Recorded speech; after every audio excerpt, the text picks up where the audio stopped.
बच्चों आज का यह वीडियो बहुत इम्पोर्टेंट होने वाला है क्योंकि इस वीडियो में हम पूरे संस्कृत बुक से आपके लिए सब्जेक्टिव क्वेश्चन चुन चुन कर लेकर आए हैं, जहां से आपके 19 फरवरी को होने वाले संस्कृत के परीक्षा में सबसे अधिक प्रश्न टकराएंगे।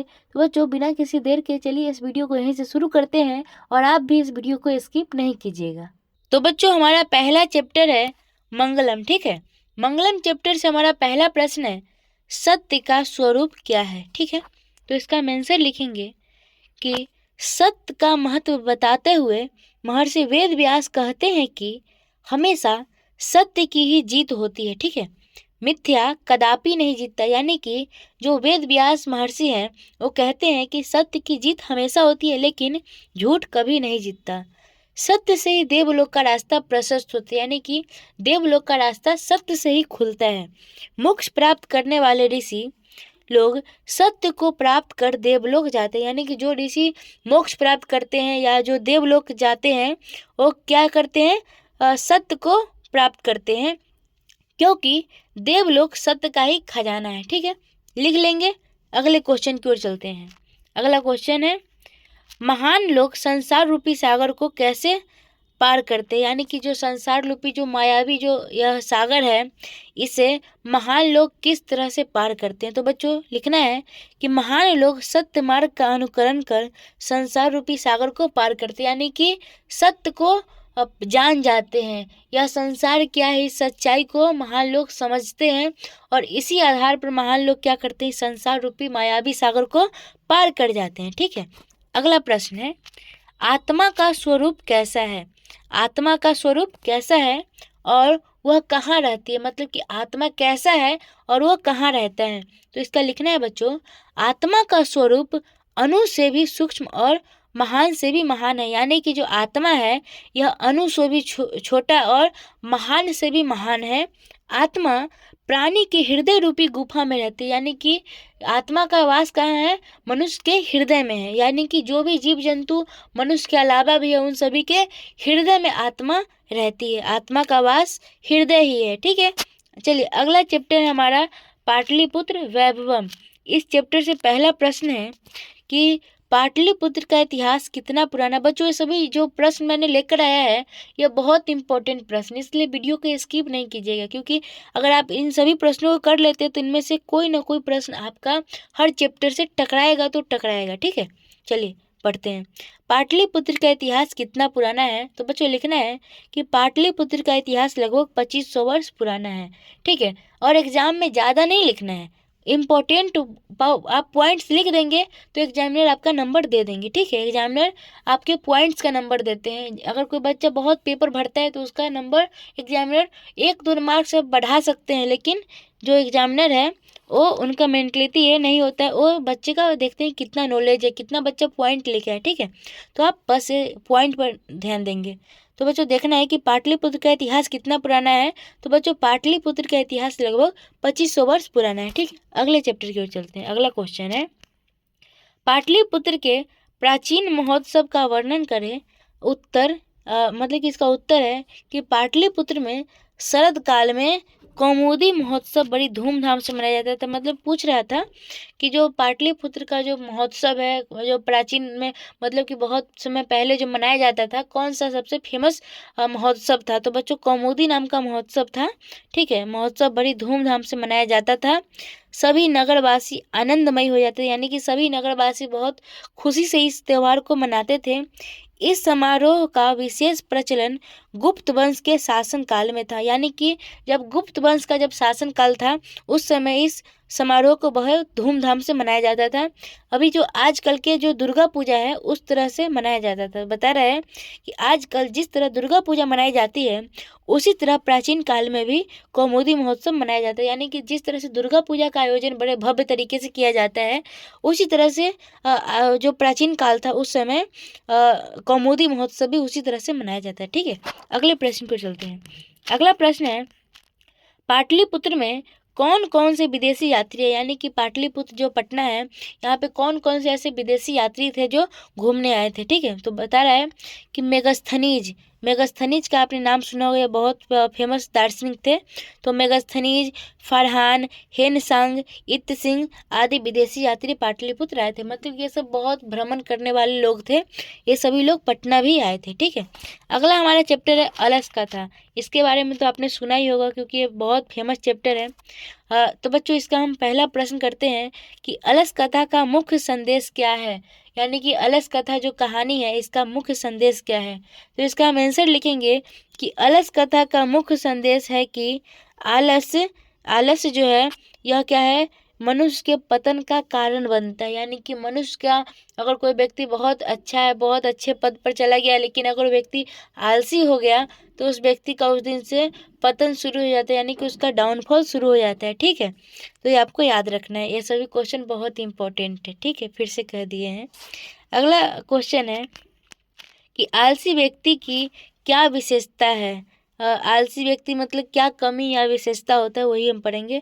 तो बच्चों इसका आंसर है कि आलसी व्यक्ति कार्य करने में टाल मटोल करता है, यानी कि कोई भी काम करता नहीं है, सिर्फ उसका बस इधर से उधर करते रहता है, मतलब टाल मटोल बातों को करते रहता है। अवसरों का लाभ नहीं उठा पाता है, यानी कि जब उसे कोई अवसर मिलता है कि आपको इस ऑफर मिला है कि आप यह काम कर लीजिए, तो वह उस काम को नहीं करता है, यानी कि उस काम को हमेशा टालने का कोशिश करता है, अंततः असफलता का सामना करता है। और अब यह सिद्ध बात है कि जो व्यक्ति अगर हर मौका को छोड़ेगा तो वह व्यक्ति हमेशा असफल हो जाएगा। ठीक है, तो यह यही कह रहा है इस क्वेश्चन में। ठीक है, अगला चैप्टर है संस्कृत साहित्य लेखिका। इस चैप्टर से हमारा पहला क्वेश्चन है कि संस्कृत साहित्य में प्रमुख महिला लेखिकाओं का नाम उल्लेखित करें, यानी कि जो संस्कृत को आगे बढ़ाने में जो महिलाओं का, जो लेखिकाओं का जो योगदान है, जो महिला लेखिकाओं का, उसे वही इसमें बताना है। ठीक है, तो बता रहा है कि संस्कृत साहित्य में प्रमुख महिला, यानी कि संस्कृत को आगे बढ़ाने में, यानी कि संस्कृत के साहित्य को लिखने में, इसे विकसित करने में जो प्रमुख महिला है उसका लेखिकाओं का नाम क्या है।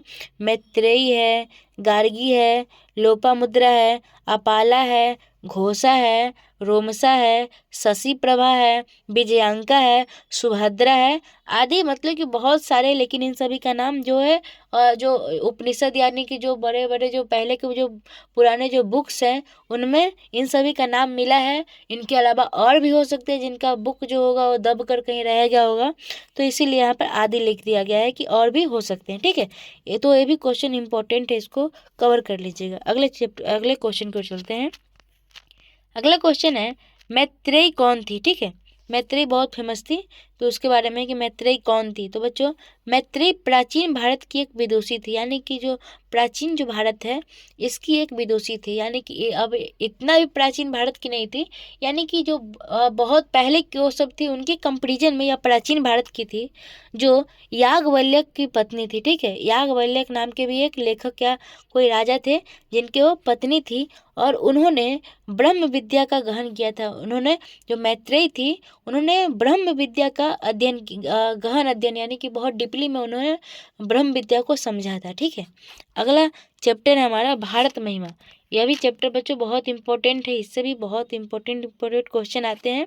ठीक है, तो क्वेश्चन है कि भारत महिमा पाठ में भारत की किन विशेषताओं का वर्णन किया गया है। ठीक है, तो इसमें लिखना है कि इस पाठ में भारत की सांस्कृतिक, आध्यात्मिक और प्राकृतिक विशेषताओं का वर्णन किया गया है, यानी कि इस चैप्टर में भारत के बारे में किस किस टॉपिक पर बात की गई है। तो बच्चों सांस्कृतिक टॉपिक पर बात की गई है, आध्यात्मिक बातों पर गहन किया गया है, और जो प्राकृतिक भारत की जो विशेषताएं हैं कि यहाँ पर 5 तरह के ऋतु, यानी कि हमेशा बदल बदल कर ऋतुएं आती हैं, उन सभी टॉपिक्स पर इसमें बात किया गया है। ठीक है, तो चलिए पढ़ते हैं।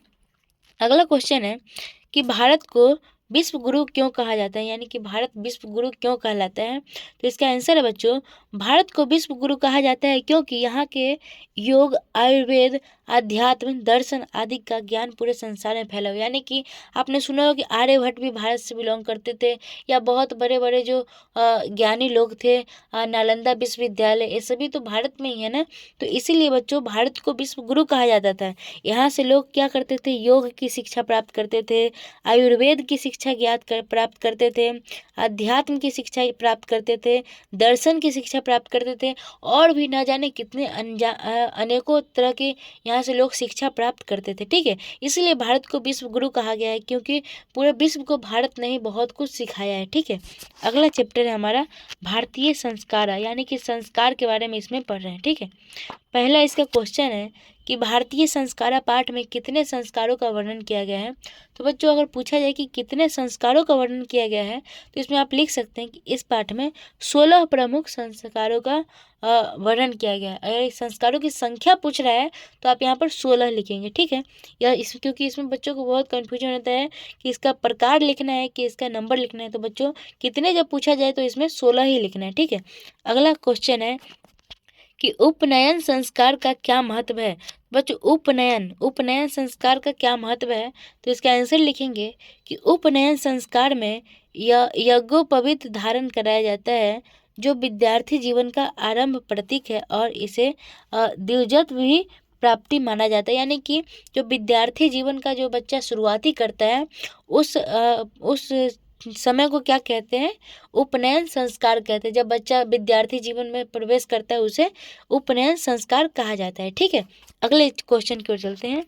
अगला हमारा चैप्टर है नीति श्लोका। ठीक है, नीति श्लोका से हमारा पहला क्वेश्चन है कि नीति श्लोका में किस प्रकार के श्लोक संकलित है। यानी कि जो नीति श्लोका जो चैप्टर है, इसमें किस प्रकार के श्लोक संकलित हैं। तो बच्चों, इसका आंसर लिखना है कि इसमें नैतिक शिक्षा देने वाले श्लोक संकलित है। ठीक है, नैतिक शिक्षा देने वाले, जो नैतिकता का जो शिक्षा में प्राप्त होती है, उसका इसमें श्लोक मौजूद है, जो जीवन में सदाचार, धर्म और नीति का पालन करने का प्रेरणा देते हैं। यानी कि हमें जीवन में हमेशा सदाचार बनना चाहिए, धर्म का पालन करना चाहिए और नीति के विरुद्ध कभी भी नहीं जाना चाहिए। तो इन सभी बातों पर उसमें श्लोक देकर बताया गया है। ठीक है, अगले क्वेश्चन की ओर चलते हैं। हमारा अगला प्रश्न है सत्य संगति का क्या प्रभाव होता है। यानी कि जो सत्य का जो संगति होता है उससे हमें क्या प्रभाव मिलता है। तो बच्चों, इसका आंसर लिखना है कि सत्य संगति से मनुष्य के विचार,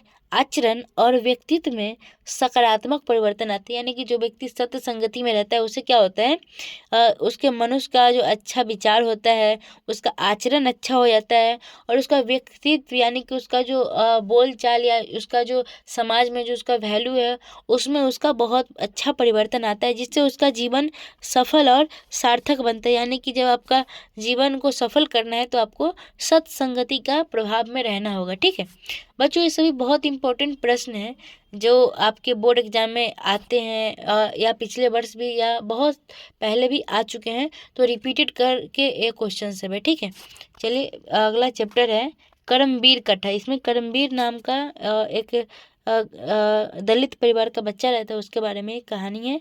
तो इसका पहला क्वेश्चन है कि करमवीर कथा में किसका वर्णन किया गया है। यानी कि जो कहानी इसमें किसका वर्णन किया गया है। तो लिखना है कि करमवीर कथा में एक ऐसे व्यक्ति का वर्णन है जो कठिन परिश्रम और दृढ़ निश्चय से सफलता प्राप्त करते हैं। यानी कि वह बहुत दलित परिवार में और बहुत पिछड़े गांव में रहता है, जहां पढ़ाई की कोई व्यवस्था नहीं होती है। उस परिवेश से यह बच्चा उठकर अपने जीवन में बहुत आगे तक पहुंचता है। तो उसी के बारे में इसमें बताया गया है। ठीक है, तो इसका अगला आप क्वेश्चन करते हैं। अगला क्वेश्चन है, इस पाठ से हमें क्या शिक्षा मिलती है। बच्चों, मैं यहाँ पर वैसे ही प्रश्नों को लेकर आया हूँ जो हर साल रिपीटेड करते हैं, यानी कि कभी कोई तो कभी कोई प्रश्न आते हैं, इसीलिए वीडियो को बिना स्किप करे देखिएगा। ठीक है, तो बच्चों इसमें क्या है कि इस पाठ से हमें यह शिक्षा मिलती है कि यह पाठ हमें सिखाता है कि सफलता के लिए निरंतर परिश्रम और आत्मविश्वास आवश्यक है। यानी कि कोई व्यक्ति है जो कभी सोचता है कि मैं ये बनूंगा, कभी सोचता है मैं ये बनूंगा, लेकिन आप अगर किसी एक निज पर अगर हमेशा अगर काम फोकस करते रहे तो आप बहुत आगे जा सकते हो। इसीलिए बताया गया है कि सफलता के लिए निरंतर परिश्रम, यानी कि आप एक ही चीज़ में हमेशा निरंतर परिश्रम करते रहिए, आप सफल हो जाइएगा।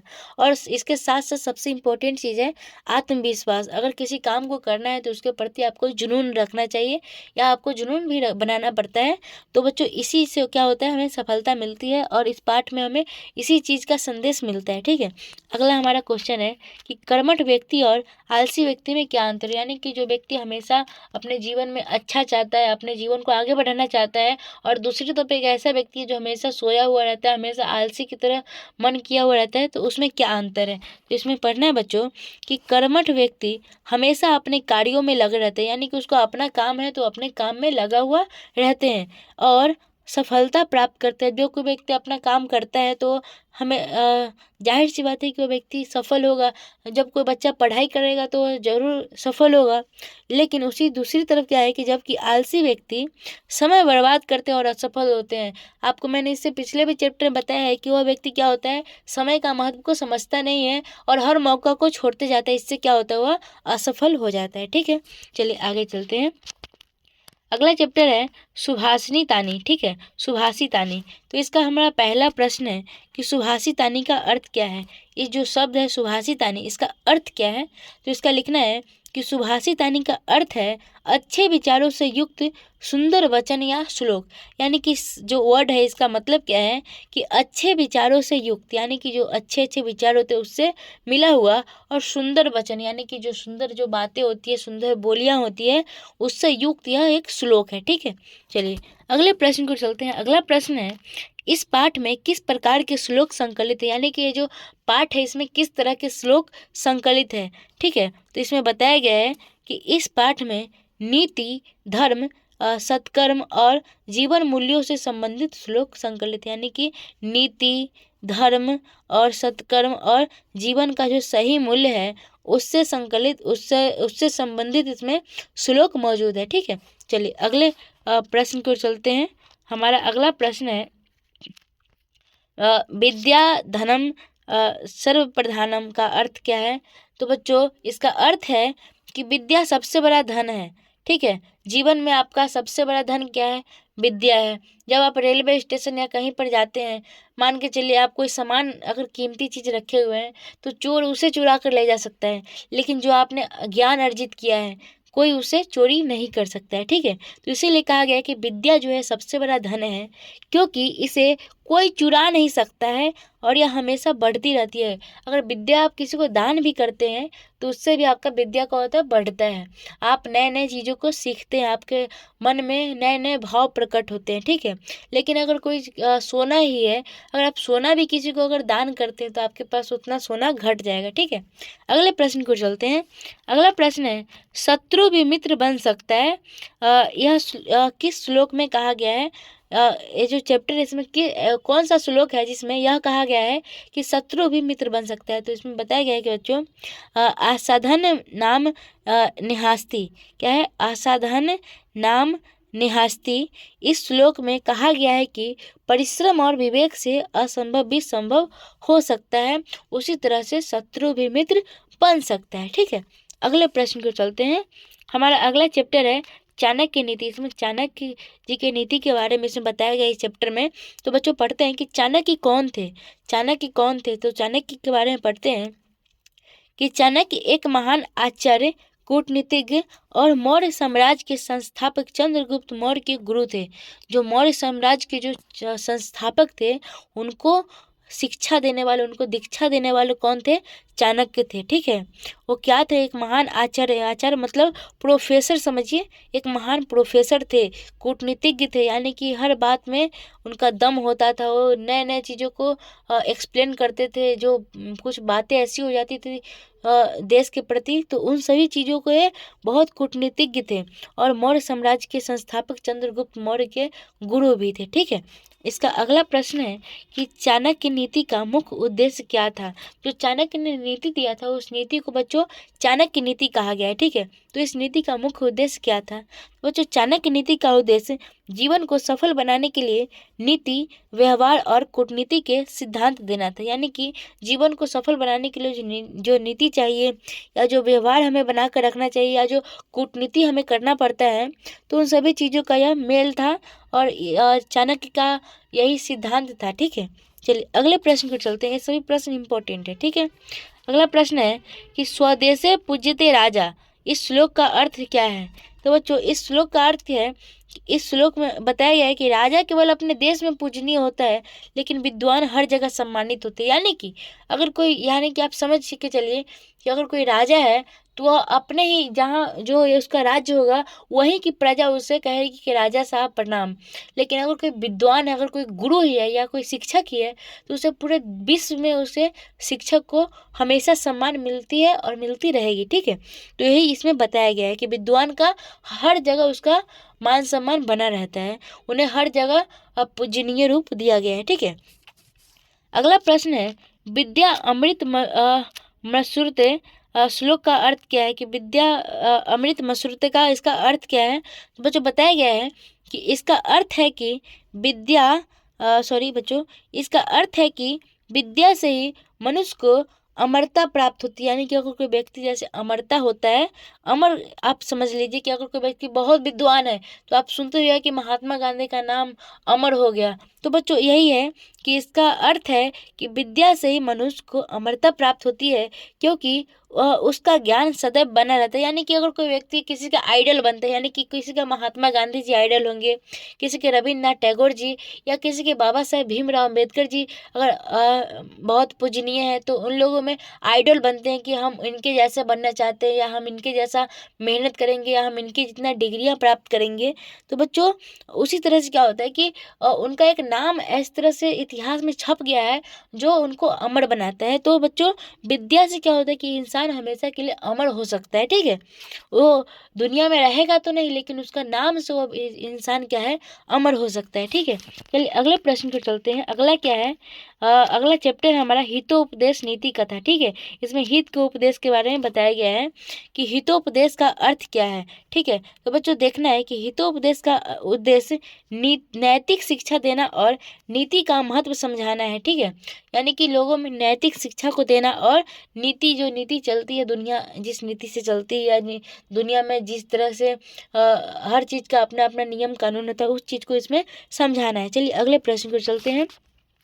अगला प्रश्न है हितोपदेश की कहानियाँ किन विषयों पर आधारित है। तो बच्चों देखना है कि यह कहानी मित्रता, कूटनीति, सत्य संगति और नीति पर आधारित है। ठीक है, लिखना है कि इसमें क्या है, मित्रता भी है, कूटनीति भी है, सत्य संगति भी है और नीति पर भी आधारित है। ठीक है, ये सभी इम्पोर्टेंट प्रश्न है, इसलिए इसको छोड़िएगा नहीं, इस सभी प्रश्नों को अच्छे से याद कीजिएगा। ठीक है, क्योंकि अब एग्जाम में ज़्यादा समय तो बचा हुआ है नहीं जो आप इधर उधर पलटी कीजिएगा, इसलिए सभी आपको मैंने एक जगह इकट्ठा करके दे दिया है कि आप अच्छे से याद कर लीजिए और आपके अच्छे नंबर आ जाए। ठीक है, चलिए अगला प्रश्न है कि सिंह और सियार की कथा से क्या शिक्षा मिलती है। ठीक है, पढ़ते हैं।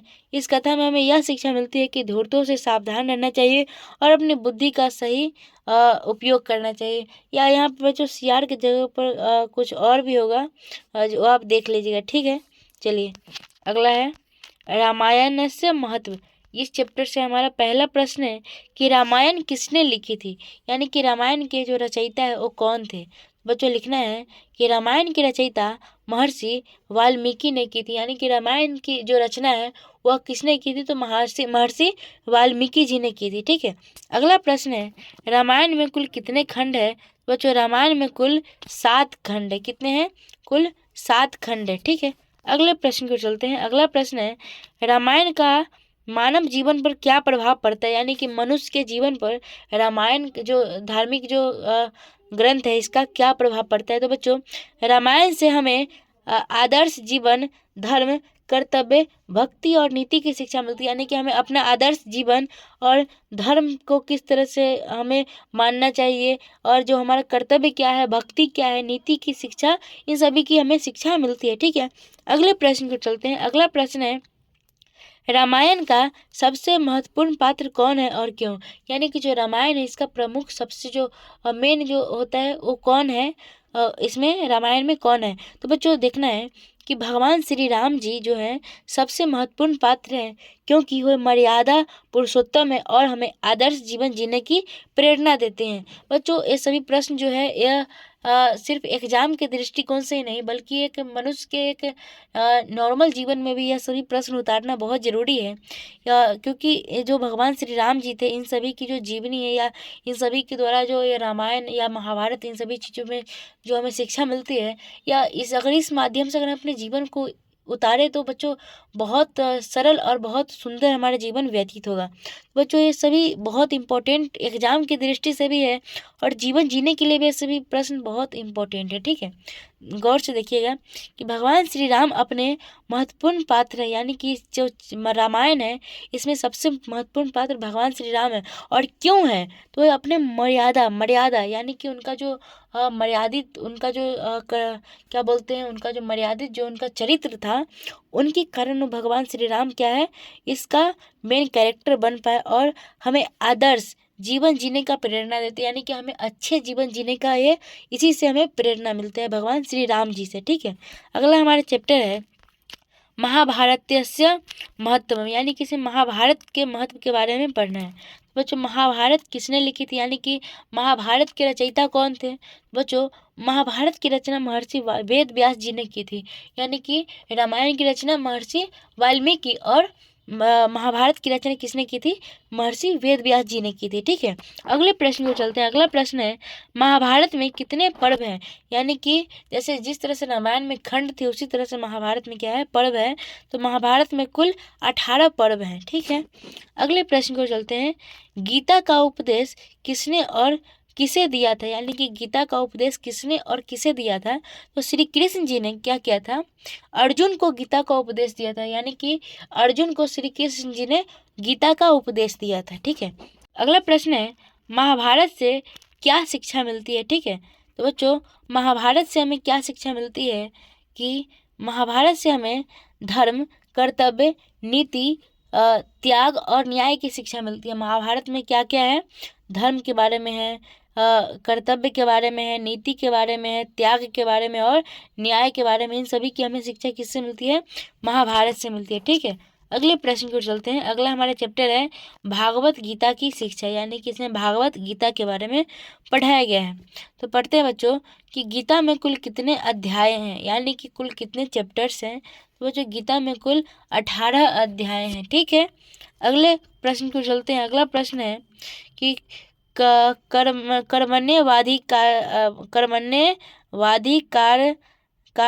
कारस्ते श्लोक का अर्थ क्या है। कर्मण्यवादी कारस्ते श्लोक का अर्थ क्या है।